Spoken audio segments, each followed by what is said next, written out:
público no interesse coletivo. Então a gente costuma falar em utilidade pública quando o Estado vai fazer uma obra e para isso ele desapropria um bem, quando o Estado vai prestar um serviço e para isso ele precisa da área do bem e aí ele realiza a desapropriação. Já a desapropriação por interesse social acontece nos casos de desrespeito à função social da propriedade. Então, a ideia é utilidade pública quando diz respeito à utilização do Estado sobre o bem e interesse social quando diz respeito à função social da propriedade. Essas são as ideias de desapropriação. Ou você desapropria nas situações de utilidade pública, utilização do bem pelo Estado, ou nos casos de interesse social, quando a gente está falando em função social da propriedade privada e o Estado desapropria para garantir esse respeito à função social. Essa é a ideia de desapropriação. Como eu disse a vocês, mediante prévia e justa indenização em dinheiro. Só que, pessoal, a gente tem um probleminha. Quando você lê o artigo 5º da Constituição, e certamente você leu porque eu pedi para você ler, você viu que lá tem escrito assim, ó, a desapropriação ela pode ser feita por utilidade pública, ela pode ser feita por necessidade pública ou interesse social, desde que haja prévia, justa indenização em dinheiro, ressalvadas as exceções previstas no próprio texto constitucional. Ou seja, a própria Constituição estabelece para a gente exceções nas quais a indenização não será prévia, justa em dinheiro. A regra geral é de que a desapropriação seja feita mediante pagamento de indenização prévia, justa em dinheiro. Mas a própria Constituição admite as exceções trazidas pelos textos constitucionais. Uma coisa ficou claro para a gente aqui. Quem define as exceções é a própria Constituição. Ou seja, não pode amanhã ou depois ser editada uma lei e nessa lei se definir uma desapropriação com pagamento em títulos ou uma desapropriação sem indenização. Não pode. Só quem pode fazer isso é a própria Constituição. Somente o próprio texto constitucional pode excepcionalizar as regras gerais de desapropriação do artigo 5º. E aí, a Constituição fez isso em 3 momentos. A Constituição definiu para a gente 3 espécies de desapropriação que diferem da desapropriação geral. A gente chama de desapropriações especiais. 3 espécies nas quais as desapropriações não são efetivadas nos termos do artigo 5º. Essas 3 espécies de desapropriação, elas acabam gerando uma exceção à regra geral do artigo 5º 24.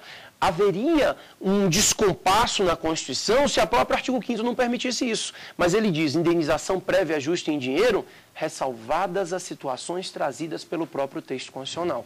Tranquilo? Pessoal, até aqui está tudo claro, tem alguma dúvida? Como é que está isso aí? Professor, quais são as espécies de desapropriação? Bom, a pergunta do Ronaldo foi a seguinte, o que é que nós temos de espécie acerca de desapropriação? A pergunta é interessante. Por que ela é interessante? Porque ela geraria 2 respostas de aceitáveis e cabíveis nessa situação. Primeiro, eu poderia pensar nas espécies comuns. Eu poderia pensar na desapropriação por utilidade pública e na desapropriação por interesse social. 2 espécies, 2 legislações, todas elas embasadas no artigo 5º, inciso 24.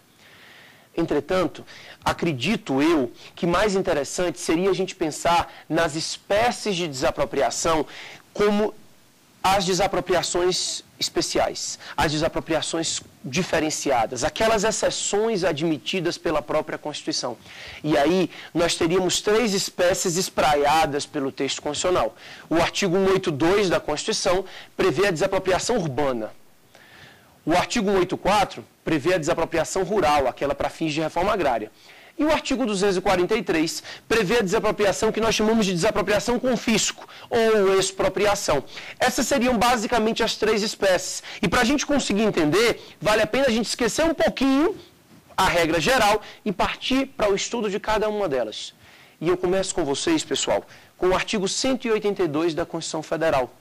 O artigo 182, ele define uma desapropriação que nós chamamos de desapropriação urbana. Convencionamos chamar de desapropriação especial urbana, ou desapropriação sancionatória urbana. A gente vai entender isso daqui a pouquinho, por que ela é sancionatória.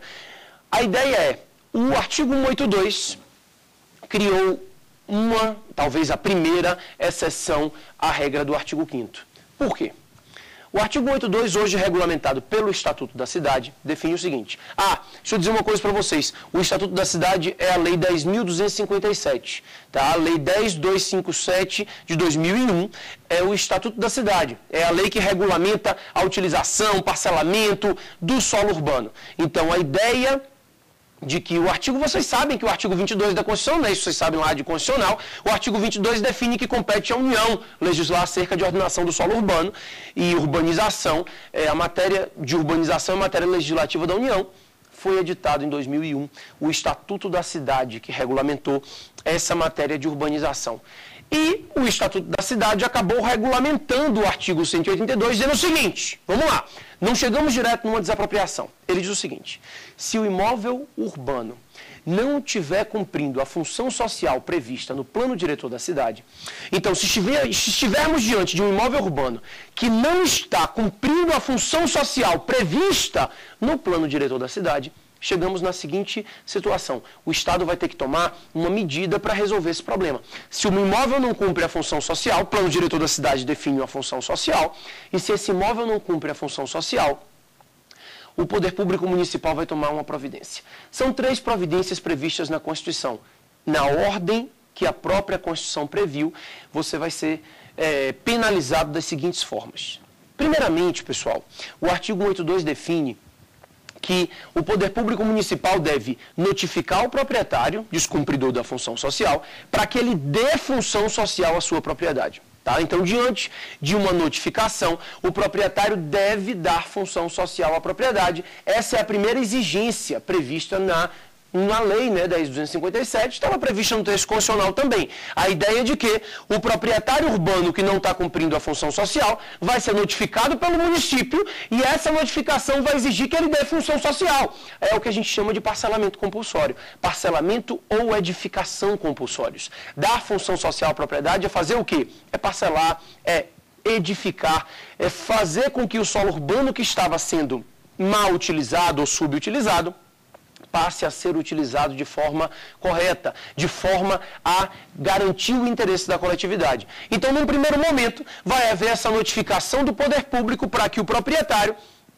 dê função social. A gente fala em parcelamento ou edificação compulsórios, é exatamente os termos da lei. Tem uns prazozinhos que são interessantes de saber. A Lei 10.257 diz que após a notificação para o parcelamento compulsório ou edificação compulsória, o proprietário ele tem um prazo de 1 ano para apresentar um projeto e 2 anos para iniciar as obras. Tá? Então, a lei define prazos para que o proprietário parcele, para que o proprietário edifique. Ele tem um prazo para apresentação de projeto e um prazo para o início das obras. Seguinte, se após esse prazo expirado, o proprietário não tiver dado função social à propriedade, ou seja, não tiver parcelado, não tiver edificado, não tiver feito alguma coisa para que essa propriedade esteja de acordo com o interesse coletivo, então, nesses casos, vai se partir para a segunda medida. Ou seja, o próprio texto constitucional já prevê uma segunda medida a ser tomada para resolver a situação. E ele diz assim, notificou o sujeito e ele não deu função social à propriedade, então a minha segunda medida é a incidência de IPTU progressivo no tempo. Então vai haver incidência do imposto predial territorial urbano com uma alíquota progressiva. A ideia do IPTU progressivo é a ideia lá do direito tributário de um tributo com caráter extrafiscal. Né? Vocês aprendem em direito tributário que existe a possibilidade de um tributo ter extrafiscalidade. O que significa extrafiscalidade? Significa um tributo que não tem caráter arrecadatório, não tem intenção arrecadatória. E a ideia é mais ou menos essa. O IPTU aqui, ele não está buscando arrecadar. O IPTU aqui, ele não está sendo feito para que o Estado possa arrecadar. O IPTU aqui, ele está sendo feito para que o Estado possa conseguir que o sujeito dê função social à propriedade. A intenção do IPTU, pessoal, não é a arrecadação por parte do Estado. A gente fala em extrafiscalidade basicamente porque a gente está diante de uma situação na qual o IPTU é editado com a intenção de coagir o proprietário a dar função social à propriedade.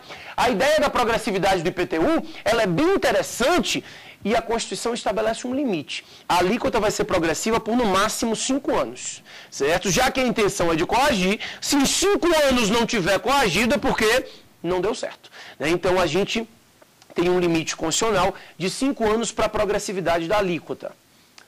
Eu queria falar aqui umas coisinhas interessantes sobre porcentagem, talvez seja útil a você.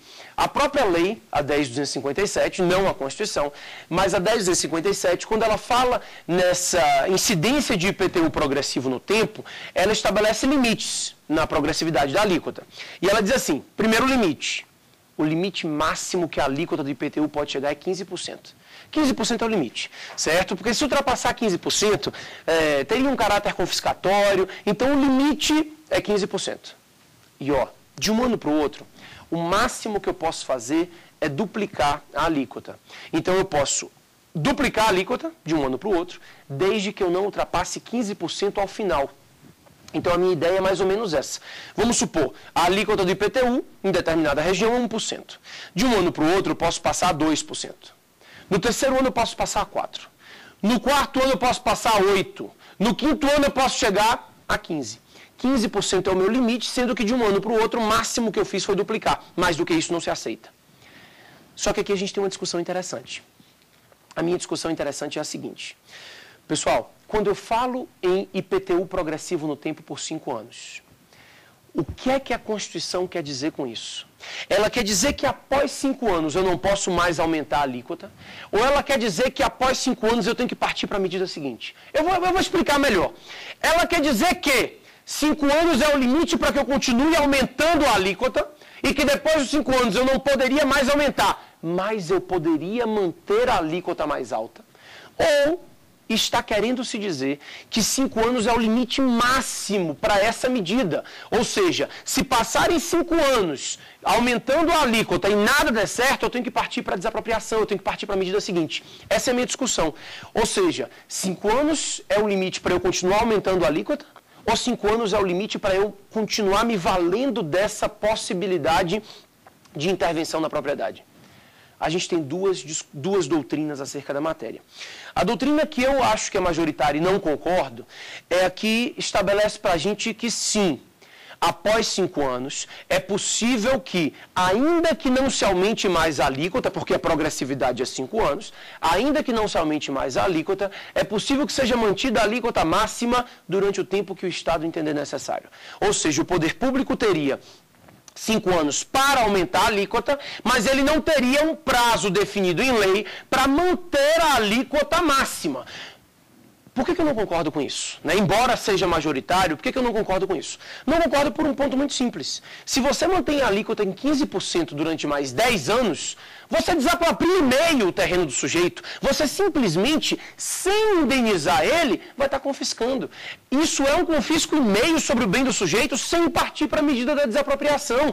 A meu ver, essa não é a intenção do texto constitucional. Quando a Constituição define uma progressividade de alíquota, ela não define essa progressividade com a intenção de confiscar. Ela define isso com a intenção